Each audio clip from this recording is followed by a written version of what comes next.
வணக்கம். ஜெகதீஸ்வரனின் அன்பு நேயர்களுக்கு என் அன்பான வணக்கங்கள். நம்ம இந்த காணொளியில என்ன பார்க்க போறோம்னு பார்த்தீங்கன்னா, மேச ராசி பலன். ஏப்ரல் மாதத்துல மேச ராசி பலன் நம்ம பார்க்க போறோங்க. பொதுவாவே ஒவ்வொரு மாதத்துல கிரகங்களின் பயிற்சியினால ஏற்படக்கூடிய ஒரு மாற்றங்கள் ஒவ்வொரு ராசிக்கு என்னென்ன மாத பலன்கள் நம்ம பார்த்துட்டு வரோங்க. அப்படி பார்க்கும்போது இந்த ஏப்ரல் மாதத்துல முதல் ராசியான மேச ராசிக்கு இந்த ஏப்ரல் மாதம் எப்படி இருக்கு, அதனால என்னென்ன மாற்றங்கள் வரப்போகுது நம்ம பார்க்க போறோங்க.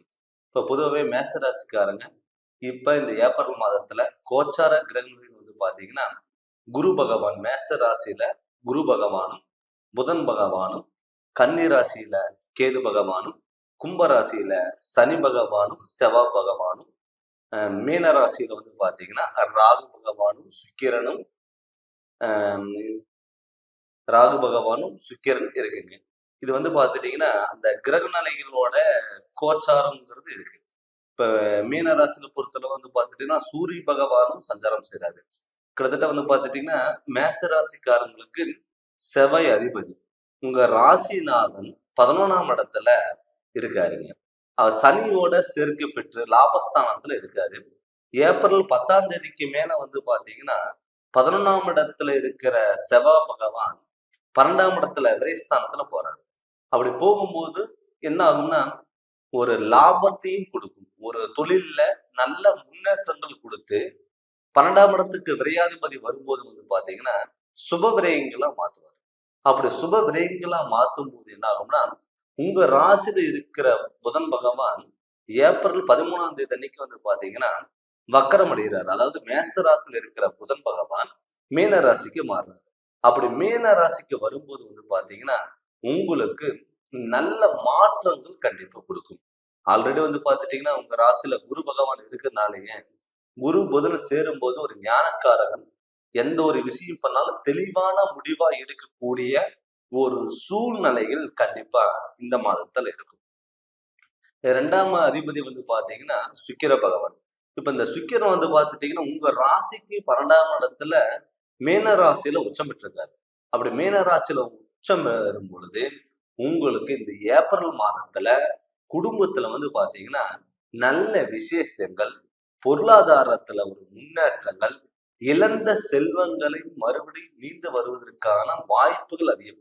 எப்பயுமே வாக்குஸ்தானம் குடும்பஸ்தானங்கிறது நல்லா இருந்தாதான் மற்ற செல்வங்கள் நீங்க நினைச்ச மாதிரி எல்லாமே அமையும். அப்படி இருக்கும்போது உங்க வாக்குஸ்தானாதிபதி பாத்தீங்கன்னா உங்க 2ஆவது அதிபதி 12ஆம் இடத்துல இருக்கும்போது 12ஆவது அதிபதியோட குரு பகவான் உங்க ராசியில இருக்கும்போது கண்டிப்பா பாத்தீங்கன்னா நல்ல மாற்றங்கள் வரும்.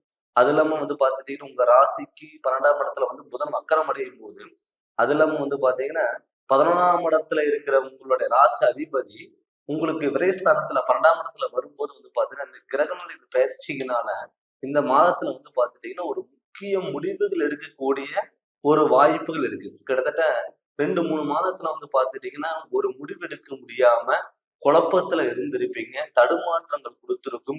இது பண்ணலாமா வேண்டாமா யோசனைகளே உங்களுக்குள்ள இருந்துட்டு இருக்கும். ஆனா சொன்ன செயல்களை பாத்துட்டீங்கன்னா நினைச்ச விஷயங்களை உங்களால பண்ண முடியாத போகக்கூடிய ஒரு சுச்சுவேஷன் கண்டிப்பா இருந்திருக்கும். ஆனா இப்ப இந்த மாதத்துல ஏப்ரல் மாதத்துல நினைச்சது நடக்கக்கூடிய ஒரு வாய்ப்புகள் இருக்கு. அது மட்டும் இல்லாம உங்க ராசிக்கு 6ஆம் இடத்துல பாத்தீங்கன்னா புதனோட வீட்டுல, அதாவது கன்னியோட வீட்டுல கேது பகவான் இருக்கும்போது எதிரிகளை வெல்லக்கூடிய ஒரு வாய்ப்புகள் எப்பவுமே உங்களை சூழ்ந்து பாத்துட்டீங்கன்னா நீங்க என்ன பண்றீங்க, என்ன விஷயங்கள் பண்றீங்க அப்படிங்கிற உங்களை சூழ்ந்து ஒரு நண்பர்கள் இருக்கக்கூடிய ஒரு எண்ணங்கள் இருக்கும். ஆனால் அது எல்லாமே சமாளிச்சு வெளியே வரக்கூடிய ஒரு திறமை, ஒரு பக்குவம் இந்த காலகட்டத்துல உங்களுக்கு அந்த ராசிநாதன்ங்கிறத செவ்வாய் பாத்தீங்கன்னா விரயஸ்தானத்துல வரும்போது கண்டிப்பா நல்ல மாற்றங்கள் வரும். அது மட்டும் இல்லாம இப்ப சனியோட செவ்வாய் சேர்க்கை பெற்றதுங்க. அந்த சனியோட கும்பத்துல சனியோட சேர்க்கை பெரும் பொழுது வண்டி வாகனத்துல அருமையான யோகத்தை கொடுக்கும். இப்ப நீங்க ஏதாவது பாத்துட்டீங்கன்னா ஒரு வண்டி வாங்கணும் அப்படிங்கிற எண்ணம் உங்களுக்கு இருந்ததுன்னா இதுக்கு முன்னாடி நீங்க ட்ரை பண்ணியிருப்பீங்க. ஒரு வண்டி வாங்கலாம், ஒரு பைக் வாங்கலாம், ஒரு கார் வாங்கலாம், இல்ல காருக்கு ஏதாவது இன்வெஸ்ட்மெண்ட் பண்ணி நம்ம அதுல ஒரு பிசினஸ் தான் நம்ம பண்ணலாம் அப்படிங்கிற எண்ணம் உங்களுக்குள்ள இருந்திருக்கும். ஆனால் அது செயல்படுத்த முடியாம போயிருக்கும். அப்படி இருக்கும்போது உங்க விரயஸ்தானத்துல வந்து பாத்தீங்கன்னா சுக்கிர பகவான் இருக்கிறதுனால விரயங்கள் நீங்க வந்து வண்டி வாகனத்துல விரயம் பண்ணும்போது உங்களுக்கு கண்டிப்பா நீங்க ட்ரை பண்ணீங்கன்னா கண்டிப்பா கிடைக்கிறதுக்கான வாய்ப்புகள் கண்டிப்பா இருக்கும். அது மட்டும் இல்லாம இப்ப 12ஆம் இடத்துல விரயஸ்தானத்துல சுக்கிர பகவானும் ராகு பகவானும் சூரிய பகவானும் புதன் வக்கரமடையும் போது வந்து பாத்துட்டீங்கன்னா சுபகாரியங்களுக்கு பஞ்சமே இருக்காது.